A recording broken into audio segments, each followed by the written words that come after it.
কথায় বলে না ভয়ঙ্কর সুন্দর, সুন্দরবন ঠিক তাই। লোক কিন্তু জীবিত আছে, ও শুধু ঘাড়ে এরকম ভাবে ধরেছে। ধরার পরে সব থেকে প্রাণ বেশি যায় মধু খোঁজাতে। আর সেই জন্যেই এই জায়গাটা বোধহয় মানুষের কাছে এতটা special. Welcome to Eco Atlas travel. আশা করি সবাই ভালো আছেন। এই ভিডিওটা আমাদের অন্যান্য ভিডিওর থেকে একটু আলাদা। এখানে আমরা দেখিয়েছি সুন্দরবনের মানুষের কঠিন জীবনের কিছু গল্প, আর তার সাথে কোনো ট্রাভেল প্ল্যানিং ছাড়াই স্বাধীনভাবে জায়গাটা ঘুরে দেখার আনন্দ।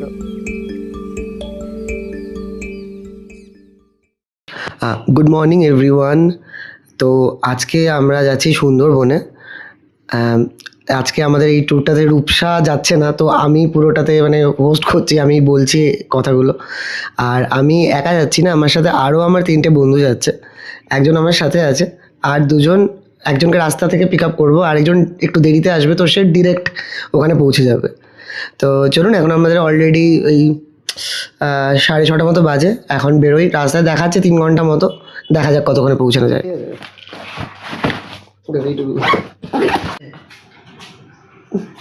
এই রাজদীপ এসে গেছে, আরেকজন চলে আসো, ঢুকে যাবো। Hi guys, ready for the journey. শুরু হলো সুন্দরবন যাত্রা। আর হ্যাঁ, আপনারা অবশ্যই আমাদের ইউটিউব চ্যানেল ইকো অ্যাটলাস ট্রাভেলকে সাবস্ক্রাইব করে দেবেন প্লিজ।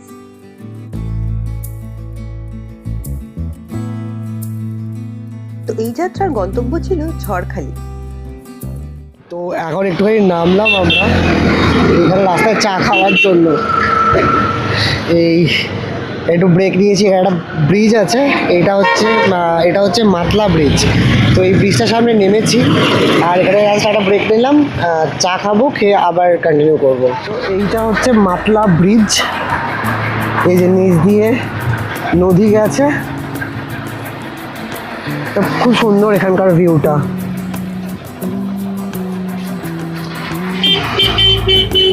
এই যে নদী, খুব সুন্দর ভিউ এখানে সকালবেলা। আর আজকে মেঘ করেও আছে, তো রোদ নেই, বেশ আরাম হচ্ছে। হ্যাঁ, কিরকম লাগছে বল? সকাল সকাল ঘুম থেকে উঠে ভাবিনি এত সুন্দর একটা জার্নির পার্ট হবো আমি। একদম এখানে এসে অলরেডি সুন্দরবনের মতো ম্যানগ্রোভস আমরা দেখতে পাচ্ছি, এত সুন্দর একটা ভিউ। এই যে ম্যানগ্রোভ দেখা যাচ্ছে, নৌকা আছে রাখা, এইগুলোই হচ্ছে ফিশিং বোটগুলো। কলকাতা থেকে প্রায় 90 কিলোমিটার দূরের এই জায়গাটা গাড়িতেও যাওয়া যায়, আবার ট্রেনে যাওয়ারও উপায় আছে। ট্রেনে গেলে শিয়ালদা থেকে ক্যানিং লোকাল ধরে ক্যানিং স্টেশন। ক্যানিং লোকাল তো সারাদিনে অনেকগুলো টাইমে পাবেন। তো ক্যানিং স্টেশন থেকে বাস ধরে যেতে হবে সমবায় বাজার, আর ওখান থেকে টোটো ধরে যেতে হবে আপনাদের রিসোর্টে। যাওয়ার রাস্তা বেশ ভালো, 4 হুইলার বা 2 হুইলারে যেতে সেরকম কোনো অসুবিধাই হবে না। এই ট্রিপে থাকা হয়েছিল 0 ক্লক ম্যানগ্রোভ রিসোর্টে। প্রত্যেকটা ট্রিপেই ডেস্টিনেশনের থেকে রাস্তাটা কেন জানি না বেশি ভাল লাগে। বাই রোড যাওয়ার একরকম মজা, আর ট্রেনে যাওয়ার তো আলাদাই অনুভূতি।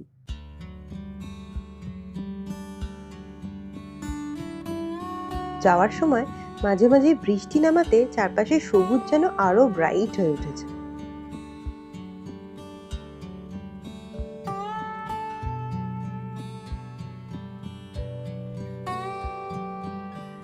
এই যে আমি দাঁড়িয়ে আছি আমাদের রিসর্টের সামনে, এটাই হচ্ছে 0 ক্লক ম্যানগ্রোভ রিসর্ট। এই যে এটা গেট, এবার আমাদের পেছনে এটা রিসর্ট, এখানে ঢুকবো। চলুন ঢুকে আপনাদের দেখাই রিসর্টটা।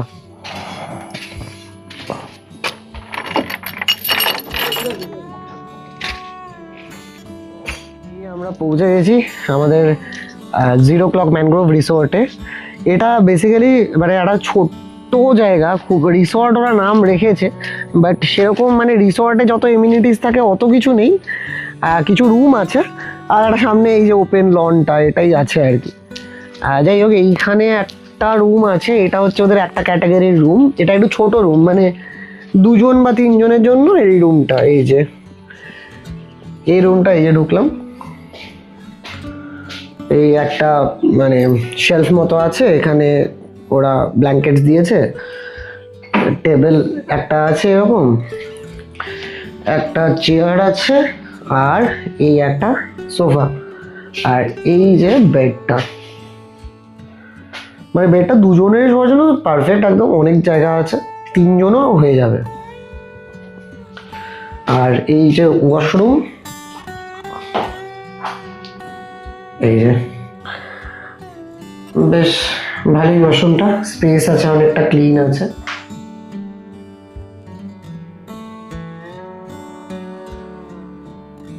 আমরা যাচ্ছি এবার, আপনাদের চলুন দেখাই আমাদের রুমটা, যে রুমটা আমরা নিয়েছি। আমরা নিয়েছি একটা মানে ডাবল রুম অ্যাটাচড আর কি, দুটো রুম আছে একসাথে। ওটা হচ্ছে পেছন দিকটাতে। আচ্ছা, তার আগে একটা জায়গা দেখিয়ে দিই আপনাদের। এই যে এইখান থেকেই হচ্ছে লাস্ট আর কি জনবসতি, এই দাদা বললেন রিসর্টের যিনি আছেন, এখানে হচ্ছে লাস্ট জনবসতি। এরপর থেকে ম্যানগ্রোভ স্টার্ট হয়ে যাচ্ছে।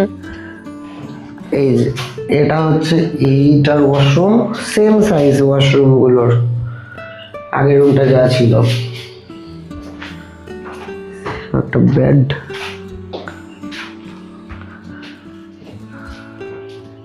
শেলফ, এটা আরেকটা ওয়াশরুম, বেশ ক্লিন ওয়াশরুমগুলো। একটা ছোট্ট ফ্রিজ আছে।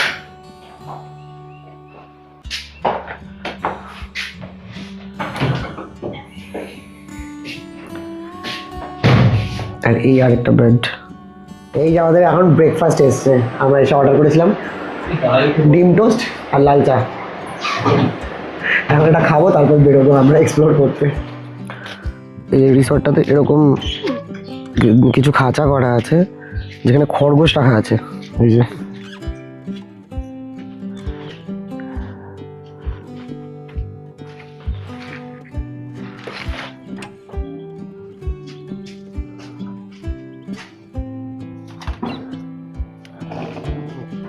এইটা হচ্ছে রিসর্টটার মেন এন্ট্রান্স, এই গেটটা। এটা একদম গ্রামের ভেতরে রিসর্ট, তো আপনারা মানে এমনি মেইন যে জায়গাগুলো, যে টুরিস্ট স্পটগুলো যেরকম রিসর্ট হয়, এটা ওরকম টাইপের কিন্তু না। মানে এখানে ব্যাপারটা অনেকটাই গ্রাম্য টাইপের, অত প্রচুর এমিনিটিস নেই, প্রচুর ল্যাভিশ করে বানানো না। যাই হোক, এরকম বাঁশের বানানো গেট। এই হচ্ছে ঢুকেই একটা জায়গা যেখানে আপনারা মানে সমস্ত ডকুমেন্ট দেখাতে হয়। আর এটা হচ্ছে তো ক্যান্টিনটা, ঠিক আছে। আর এখান থেকে এই দিকটাতে গেলে হচ্ছে ওই রুমগুলো। ক্যান্টিনের দিকটায় যাচ্ছি।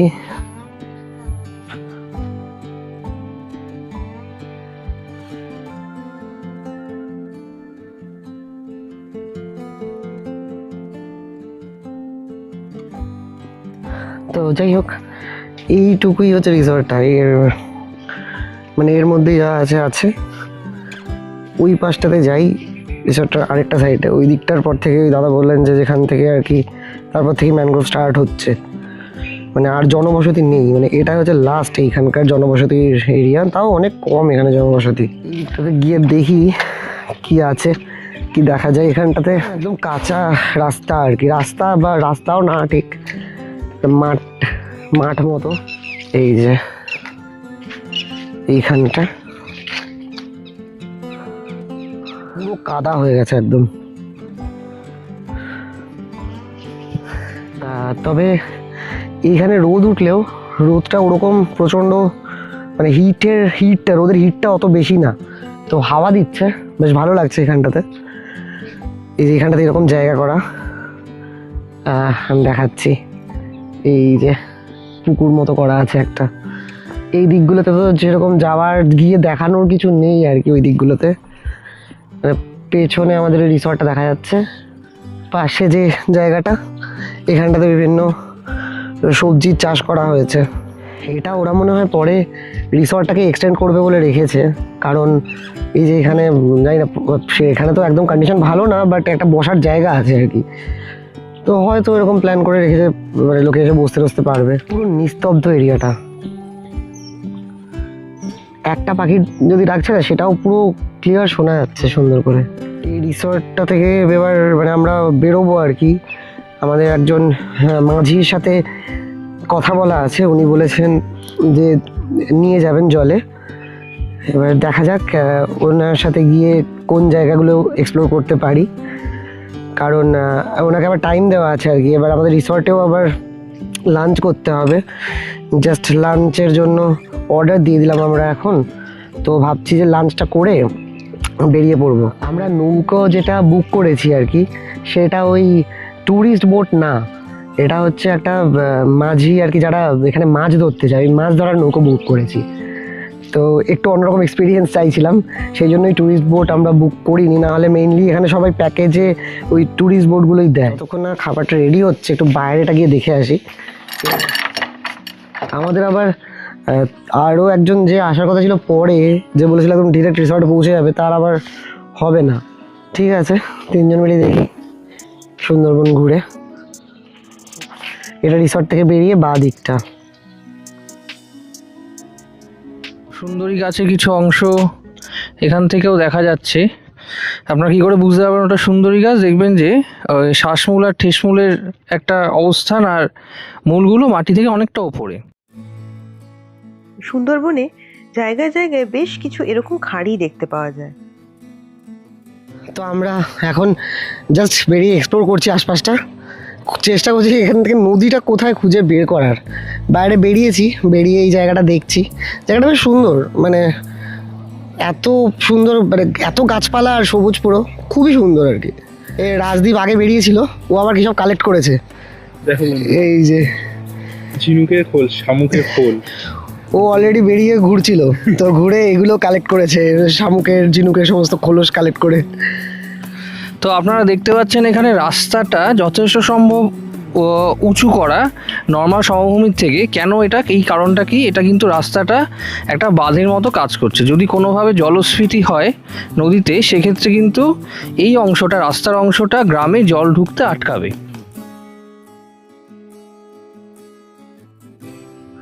এইভাবে কোনো ট্রাভেল প্ল্যান ছাড়া একটা জায়গায় এসে সেই জায়গাটাকে এক্সপ্লোর করার কিন্তু আলাদা একটা স্বাধীনতা আছে।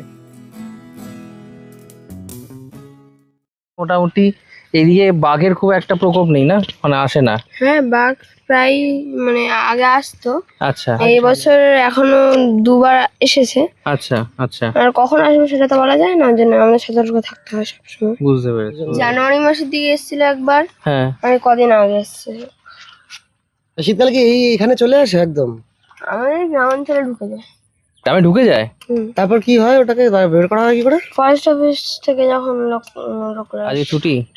না, আজকে ভাড়া করে নিয়ে আসলাম। আচ্ছা আচ্ছা। আর স্কুল বলতে কি কাছাকাছি নেই নাকি দূরে? খুব দূরে, ঝড়খালি বাজার। ঝড়খালি, এখান থেকে কতটা তাও? 8 কিলোমিটার।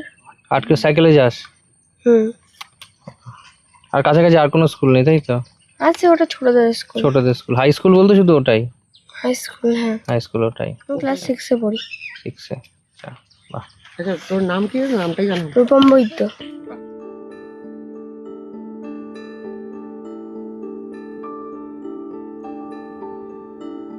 ও এখান থেকে রোজ স্কুলে যায়, ওটা 8 কিলোমিটার, মানে ও সাইকেল চালিয়ে রোজ যেতে হয় 8 কিলোমিটার দূর স্কুলে। তবে 8 কিলোমিটার মানে এটা কিন্তু ওই কলকাতার 8 কিলোমিটার না, মানে ওরকম স্মুথ না রাস্তাঘাট, মানে যথেষ্ট ডিফিকাল্ট। আমরা 4 হুইলারে আসতে গিয়ে আমাদের রীতিমতো অসুবিধা হয়েছে, এত খারাপ রাস্তা। সেইখানে ওরা রোজ সাইকেল চালিয়ে এই রাস্তা দিয়ে, তারপর তো শুনলেনি বললো বাঘ বেরোয় যখন তখন, ওই সব এতগুলো মানে ব্যারিয়ার ওভারকাম করে ওদের রেগুলার লাইফ কাটাতে হয়।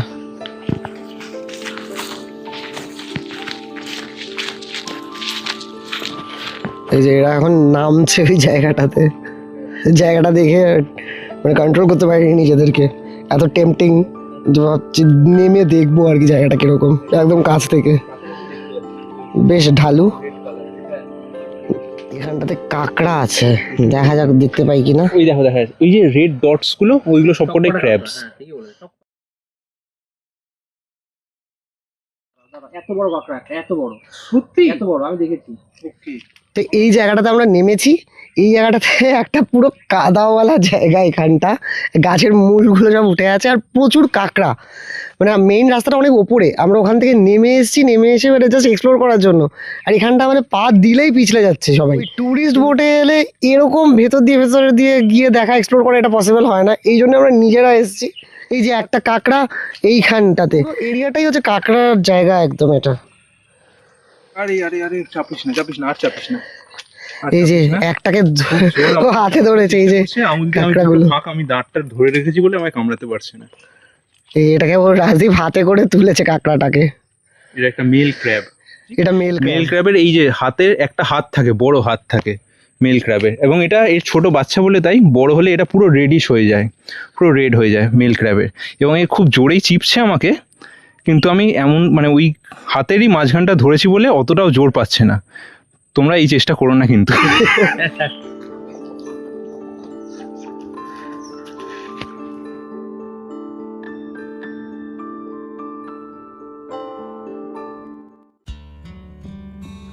খাঁড়ির পাশে এরকম একটা কাদা ভর্তি জায়গাও যে মানুষের রুজি রুটির জায়গা হতে পারে ভাবা যায়। ওই যে কাঁকড়া ও ধরার ট্রাই করছে।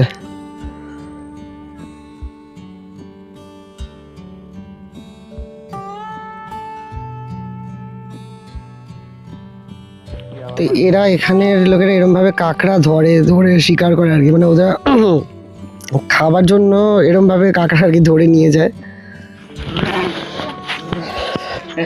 এই যে এখানকার লোকজন এইখান দিয়ে এরকম ভাবে পার হয়ে যাচ্ছে। কতটা ডিফিকাল্ট মানে রেগুলার লাইফ হতে পারে মানুষের, আমরা কত অল্পতেই কমপ্লেন করি, বাট লোকে এরকমভাবেও প্রত্যেক দিন কাটায়। বললেন যে এখানে নাকি 1 মাস আগে এই জায়গাটা দিয়ে বাঘ চলে এসেছিলো, তাই এই নেটটা দিয়ে রেখেছে, ওই জায়গাটা মাঝে মাঝে আটকে দেওয়া হয় তখন। এটাই টার্গেট ছিল এই ট্যুরটার, যে ওই জাস্ট 1-2 দিনের সুন্দরবনের ট্যুরিস্ট বোটের প্যাকেজে না এসে নিজেরা আসবো আর এখানকার ভিলেজের লাইফস্টাইলটাকে একদম সামনে থেকে দেখবো।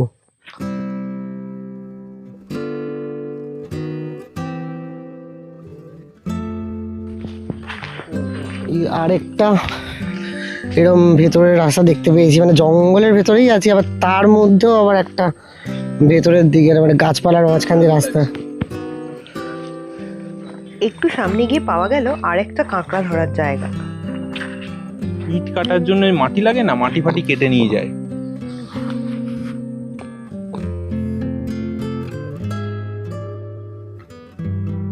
তো ওই যে দূরে দেখা যাচ্ছে একটা মানে ডেন্স ফরেস্ট মতো, ওটাই অ্যাকচুয়ালি জঙ্গলটা, মানে আরও ঘন ফরেস্ট ওখানটা, ওর ভেতরে বাঘ থাকে। এখানকার লোকেরা বলছিল ওখান থেকেই ওরা এই নদী পার হয়ে এসে এই এলাকাতে ঢুকে গেছিল। মানে 4টে দিক থেকে জল এসে এই মাঝখানটাতে মিলে তারপরে এই যে এখান থেকে এই নদীতে চলে যাচ্ছে, ওই পাশে নদীটাই চলে যাচ্ছে। এই যে এটা হচ্ছে এখানকার লোকাল একটা বাঁধ, এখানে গেট আছে, যখন জল বেশি হয়ে যায় তখন এই গেটগুলো বন্ধ করে দেওয়া হয় যাতে বন্যা না হয় গ্রামের ভেতর। ওই দিকটা যাতে জল বেশি ভরে না যায় তখন বন্ধ করে দেয় বন্যার সময়। হলো এই জায়গাটা এক্সপ্লোর করা, এখন আবার রিসর্টের দিকে ব্যাক করছি, ওখানে গিয়ে লাঞ্চ করে আবার বেরোবো। এই আমাদের লাঞ্চ, আমরা চিকেন থালি নিয়েছি, চিকেনটা এখনো আসেনি, চিকেনটা আসছে। হ্যাঁ লঙ্কা, মিনি পেঁয়াজ, আরেকটা লঙ্কা, একটা শসা, থালা, কুকুর, আমরা।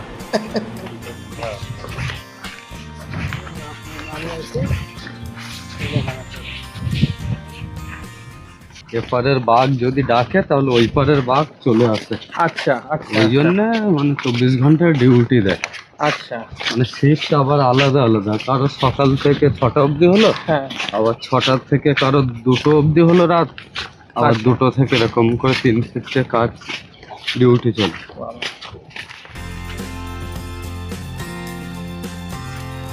তো এই যে দাদা আমাদের নিয়ে এসছে জলের কাছে, এখানে নৌকাও দেখতে পাচ্ছি, এখান থেকেই আমরা নৌকায় উঠবো, দেখা যাক কোন নৌকাটা আমাদের জন্য আছে। এখান থেকে আবার নৌকায় উঠে আর নৌকা রাইডে যাবো আর কি এখান থেকেই।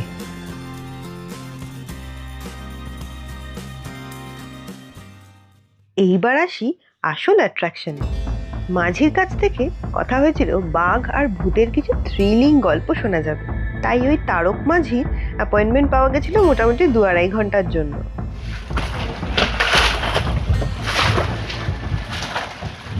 তো এই যে আমার পেছনে দেখতে পাচ্ছেন এটা হচ্ছে মাতলা নদী, আর এটাকে এরা লোকালি লোকেরা এখানে হেরো বলেও চেনে আর কি। তো হ্যাঁ, হেরো ভাঙা বলে চেনে এখানটাকে। আর ওপারে যে দেখা যাচ্ছে ওটা হচ্ছে মেইন ফরেস্টটা, ওপারে যে জঙ্গলটা দেখা যাচ্ছে মানে ওখানেই বাঘ থাকে, তো ওটাই হচ্ছে মেইন ফরেস্টটা।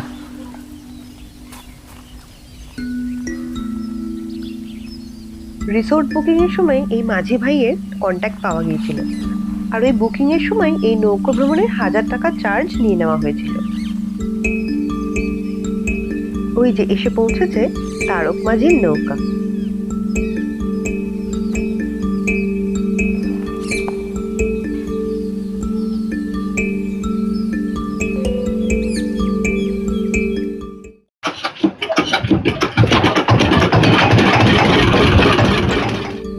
ওই দূরে আকাশ আর জলের মিশে যাওয়ার পথে যেন দেওয়াল হয়ে দাঁড়িয়ে আছে সুন্দরবনের ম্যানগ্রোভ ফরেস্ট, বাঘেদের বাড়ি।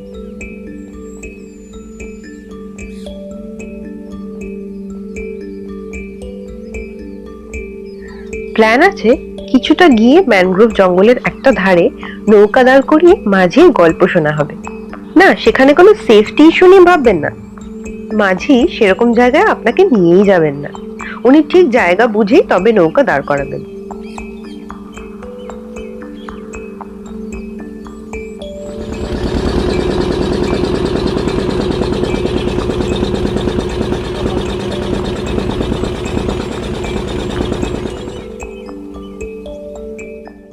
এই হলো সেই জঙ্গল যা সুন্দরবনে মানুষের বেঁচে থাকা আর মারা যাওয়া দুটোরই কারণ।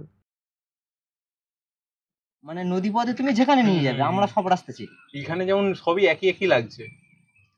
শুরু হলো মাঝির গল্প, চলুন মন দিয়ে শোনা যাক। নৌকা আর বাঘটা জঙ্গল থেকে নেমেছে, নামার পরে তোমার মানে নৌকাটা শুরু খাল তো, আর সামনের দিক দিয়ে লেগেছে। যখন সামনের দিক দিয়ে লেগেছে এরকম মানে নাকি এর থেকেও সরু, আচ্ছা জায়গাটা এর থেকেও সরু। এবার সামনে থেকে মানে সরু খাল ঠিক, কিন্তু জায়গাটা ডিপ খুব, মানে জঙ্গলের খাল তো সরু খাল, জায়গাটা ডিপ খুব। মানে ডিপ বলতে কি তোমার মিনিমাম ধরে রাখো তুমি প্রায় 25-30 ফুট জল, আচ্ছা 30-35 ফুট জল, 35 ফুট 40 ফুট জল, 5-6 মানুষ 5-6 মানুষের বেশি উদ্ধার হবে। আর খালটা সরু আর জায়গাটার এরিয়াটা ছোট। এবার নৌকোটা যাচ্ছে তো, এবার যেই বাঘ লেগেছে সাইড থেকে, এরা তখন বলছে বলে বাঘ বাঘ বাঘ, মানে যে হালি ছিল সে বলছে বলে এই বাঘ। ও যেই বাঘ বলেছে, আর সাইডে এরকম তোমার মতো আমার মতো 3জন লোক আছে, একজন লোক মাথায় পাছায় মানে হালি মানে নৌকাটাকে স্টারিং করছে, একটা লোক পাছাতে, আর একটা লোক এরকম ওই সাইডে একজন বসে আছে, এই সাইডে একজন বসে আছে। আর ওই সাইডে যে লোকটা বসে আছে মিনিমাম তুমি ধরে রাখো 70-80 কিলো ওয়েট, কেউ দেখতে পাচ্ছে না, সে দেখতে পাচ্ছে ওর সাইড থেকে তো লেগেছে জিনিসটা। আর ও না, ওই সাইডে যে লোক বসে আছে ও প্রায় 50-60 কিলো ওয়েট আছে। যে এই সাইডে আছে সেটা একটু মোটা সোটা করে, মানে একটু ফিগার টিগার আছে, একটু ভারী মানুষের। এবার ওই বাঘ বাঘ বলে ওই যখন ওই সাইড থেকে লেগেছে, ওই হালকা মানুষটা ও ভয়তে ফচ করে এই পারে এইরকম কানা এসছে। আর নৌকোটা তো ছোট, নৌকোটা যদি একটা বড় হয় একটা বিষয় থাকে। এবার যে এরকম মেরেছে নৌকোটা পাল্টে মেরেনি, মানে নোকটা ওই দোলনে লোকটা পড়ে গেছে নদীর মধ্যে, মোটা লোক নদীর মধ্যে পড়ে গেছে।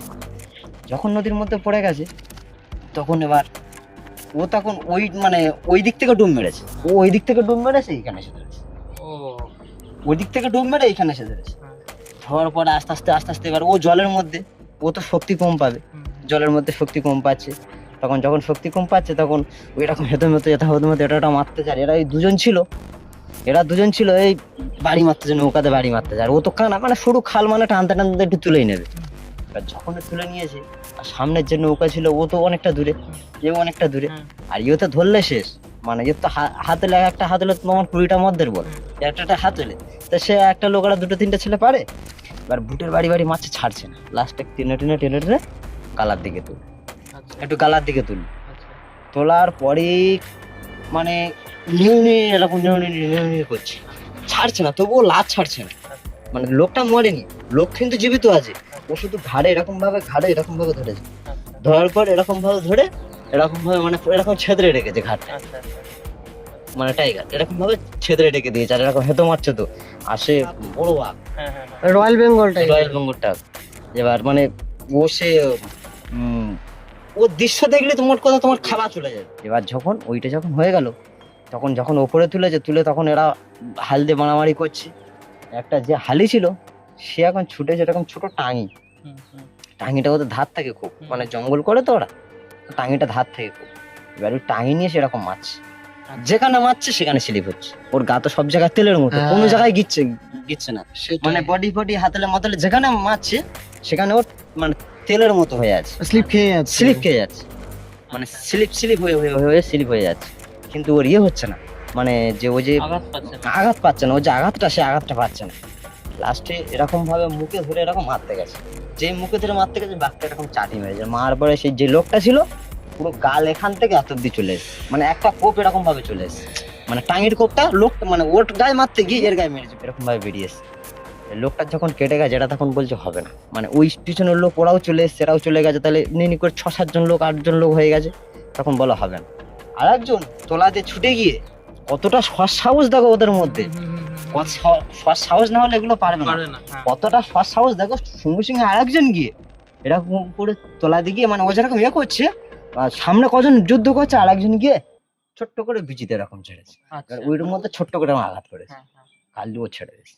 আচ্ছা যখনই ওই নরম জায়গায় আঘাত করেছে তখন ছেড়ে দিয়ে তখনই ও ছেড়েছে।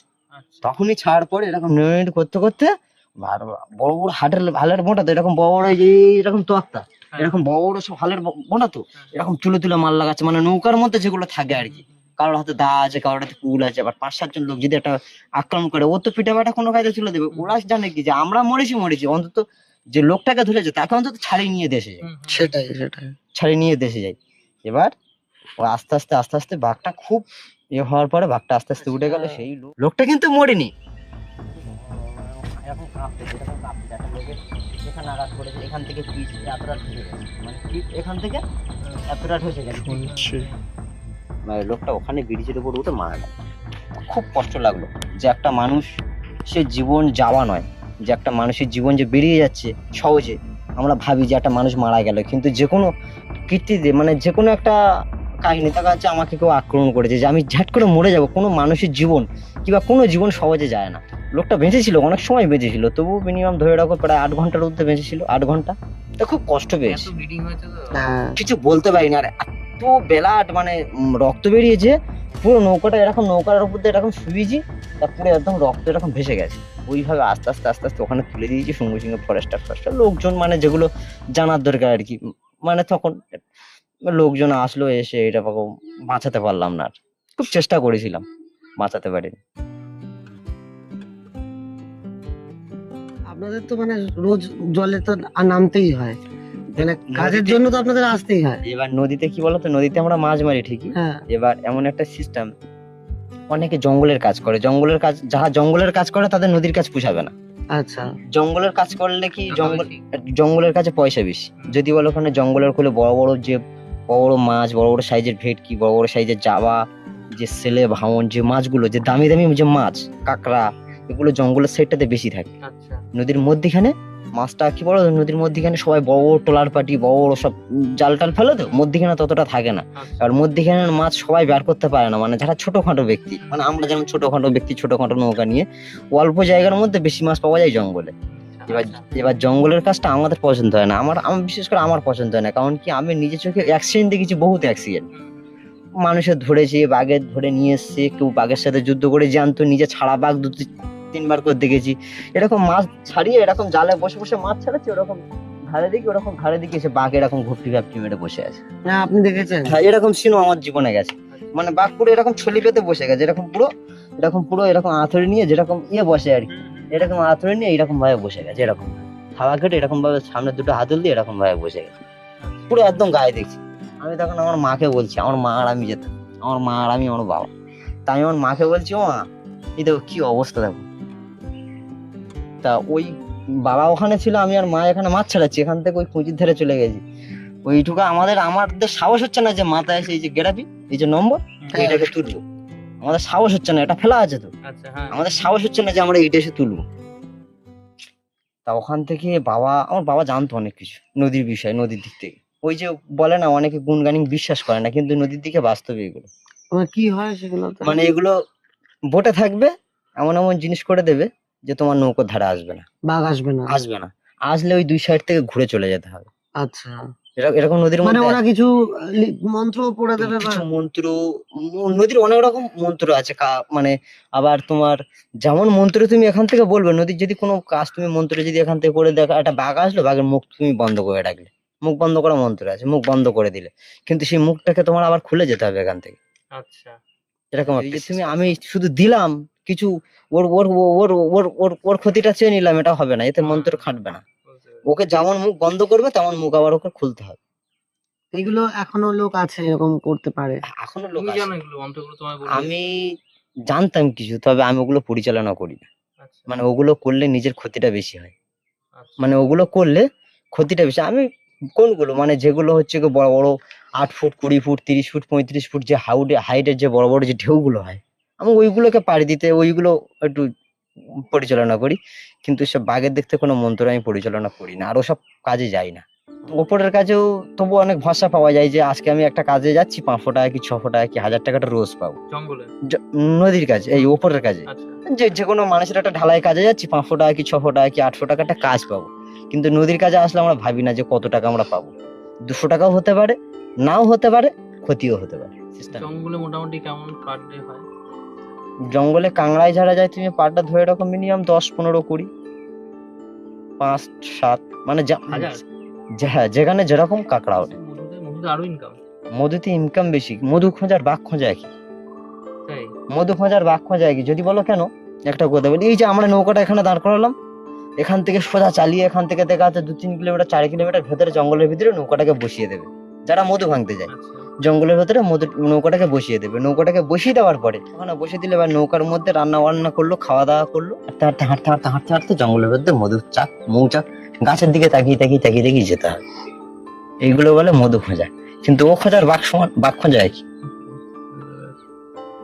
সবচেয়ে প্রাণ যায় তো ওটাতেই। সব থেকে প্রাণ বেশি যায় মধু খোঁজা।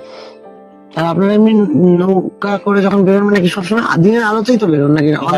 আমাদের কখনো রাত 1টায় 2টোয় 3টে, কখনো 12টা, কখনো রাত 11টা, এরকম রাতেও বেরোতে হয়? রাতেও বেরোয়। তো রাতে দেখা যায়?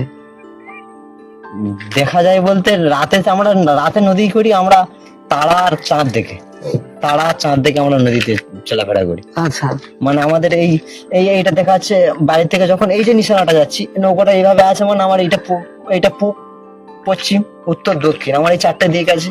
সবসময় দক্ষিণে বাতাস হয়, সবসময় দক্ষিণ, আমার কোনো কিনারা নেই, আমার সবসময় দক্ষিণে বাতাস হচ্ছে। দক্ষিণে বাতাস হলে আমার নৌকা উত্তরে চালাতে হবে, তাহলে উত্তরে আমার বাড়ি।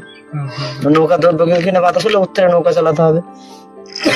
আর যদি আকাশে মেঘ থাকে, হাওয়া উল্টো করে, তখন কি হবে, তখন এইগুলো যেকোনো একটা কানা ধরে নিতে হবে।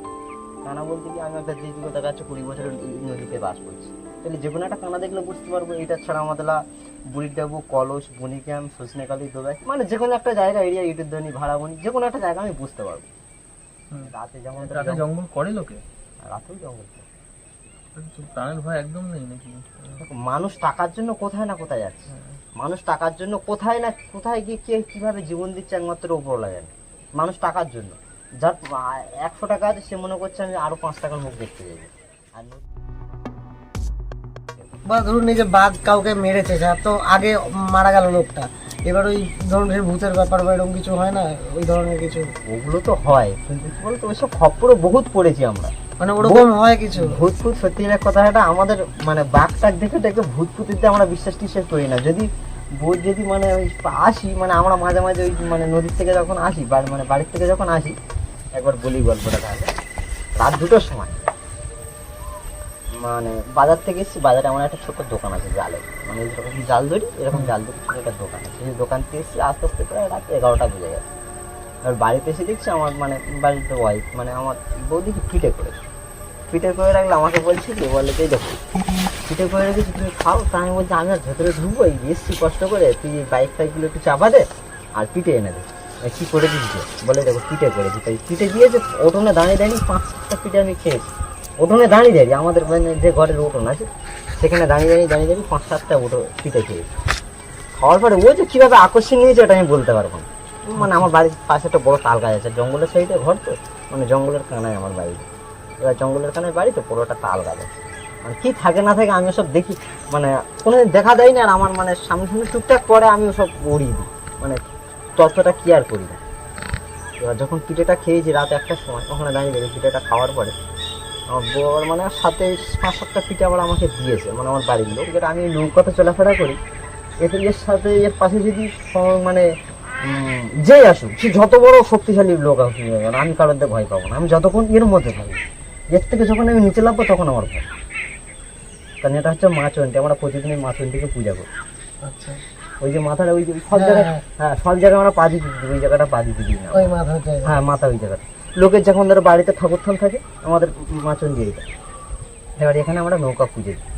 এবার আমি বলছি, এবার যখন পিঠে খেতে খেতে যখন রাস্তার উপরে উঠেছি, আমাকে বলছে পিছনে কি বলতে পারবো না। এবার আমার মানে ধারণা যেটা, ওই যে সাঁকিনি টাকিনি দুটো হয় না, যে সাঁকিনি, সেটা আর পেটে দিয়ে, আর পেটে দেবেনি, আর পেটে দিয়ে, মানে এরকম ভাবে ঘুলি ঘুরে আর দুই সাইড থেকে গাছ এরকম, মানে জঙ্গল এরকম সরু রাস্তা তো, জঙ্গলের ভেতর দিয়ে যেতে হবে। আর দুই সাইড থেকে গাছ এরকম নিয়ে ফেলছে, গাছ এরকম নিয়ে ফেলছে, মানে গাছ এমন একটা আকৃতির দিনে নিচ্ছে, মনে হচ্ছে না আমাকে যেতেই দেবে না সামনে। আমি যত সময় ওকে না পিঠে দেবো, আমাকে আর যেতেই দেবে না সামনে। ওই রকম সাউন্ড করতে আসছে, আমার পিঠে দে, আমার পেটে দেবেনি, আমার পেটে দে।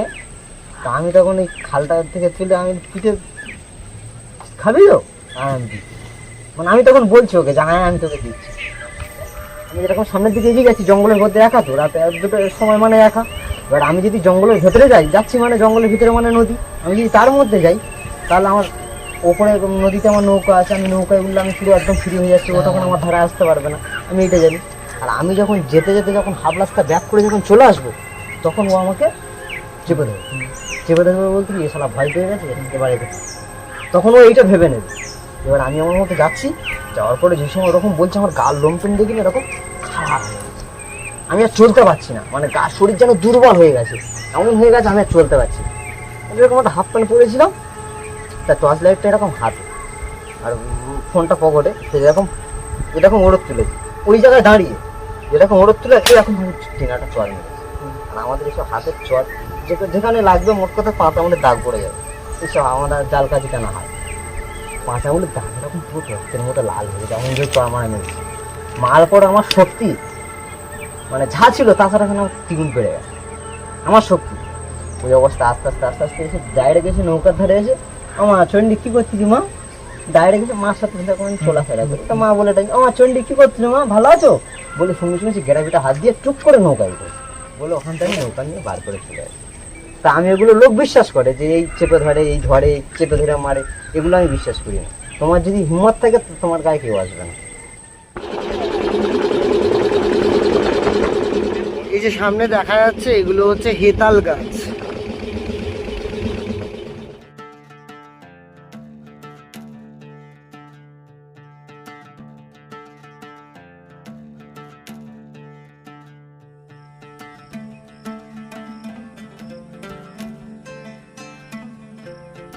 তা আমরা জাস্ট ফিরছিলাম রিসর্টের দিকে, আবার এদের ইচ্ছা হয়েছে এই ভেতরে রাস্তাটা গিয়ে দেখবে কি আছে।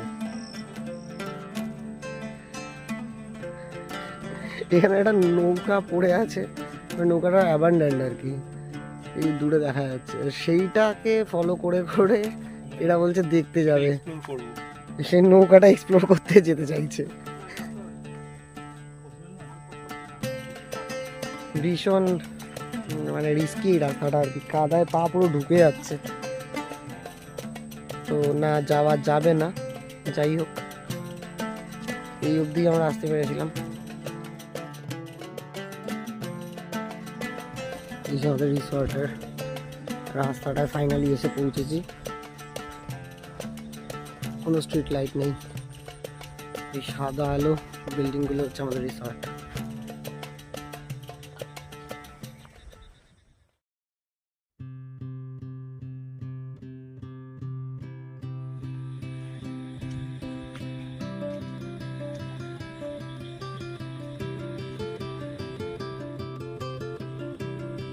এই ছিল সুন্দরবন ট্রিপের পার্ট 1, যেটার নাম পিপল অ্যান্ড লাইফ। আর এর পরের পার্টে আপনাদের দেখাবো একটা ঝাঁ চকচকে রিসোর্ট আর তার সাথে একটা টাইগার রেস্কিউ সেন্টার ঘুরে দেখার অভিজ্ঞতা। আর এই 0 ক্লক ম্যানগ্রোভ রিসোর্টের সমস্ত চার্জ আর ডিটেলস দেওয়া থাকবে প্রথম কমেন্টে। আজকের মতো টাটা। আর আমাদের এই চ্যানেলটা প্লিজ সাবস্ক্রাইব করতে ভুলবেন না, যাতে আমরা এরকম ধরনের আরও অনেক ভিডিও নিয়ে আবার আসতে পারি। আর এরকম ঠিক প্রপার ট্রাভেল প্ল্যানিং ছাড়া ঘুরে বেড়ানোর ভিডিও আপনাদের কেমন লাগলো কমেন্টে জানাতে ভুলবেন না। আপনাদের প্রত্যেকটা ফিডব্যাক কিন্তু আমাদের ভিডিওকে আরও ইনফরমেটিভ করতে হেল্প করবে।